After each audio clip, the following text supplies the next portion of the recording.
नमस्कार विद्यार्थी मित्रांनो, JEE एक्झामसाठी आपणा सर्वांना खूप खूप शुभेच्छा।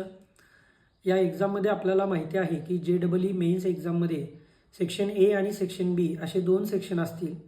सेक्शन ए जो आहे तो त्या ठिकाणी 20 MCQ असेल आणि सेक्शन बी मध्ये त्या ठिकाणी 5 MCQ असतील।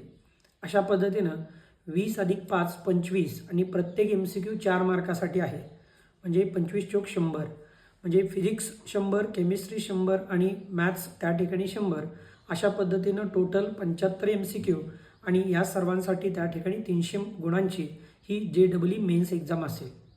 आता ही एक्झाम देत असताना आपण सर्वांनी या ठिकाणी वर्ष 2 वर्ष या ठिकाणी अभ्यास केलेला आहे, पण इथं जर आपल्याला स्कोर करायचा असेल, या एक्झाममध्ये जर आपल्याला चांगल्या पद्धतीचे चांगले पर्सेंटाइल मिळवायचे असतील तर काय करणं गरजेचं आहे, तर ॲक्युरेसी ही खूप अत्यंत गरजेची आहे।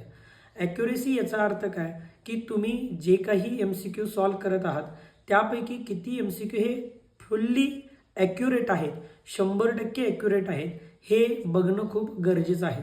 त्यामुळं तिथं त्या ठिकाणी 25 क्वेश्चन जरी दिलेले असले तर आपल्याला ॲक्युरेट किती MCQ सॉल्व करता येतात किंवा ॲक्युरेट किती MCQ आपण सॉल्व करू शकतो हे बघणं अत्यंत गरजेचं आहे। विनाकारण त्या ठिकाणी वेग आन्सर कुठलेही त्या ठिकाणी जर आपण क्लिक केलेला असेल तर त्याचा परिणाम आपल्या ओव्हरऑल पर्सेंटेजवरती होऊ शकतो। त्यामुळं सर्व विद्यार्थ्यांनी क्वेश्चन अटेम्प्ट करत असताना जे काही क्वेश्चन असतील जर 100% श्युरिटी असेल तरच तो MCQ त्या ठिकाणी अटेम्प्ट करावा, नसेल तर तुम्ही तो स्किप करून पुढचा MCQ जो आहे तो अटेम्प्ट करू शकता।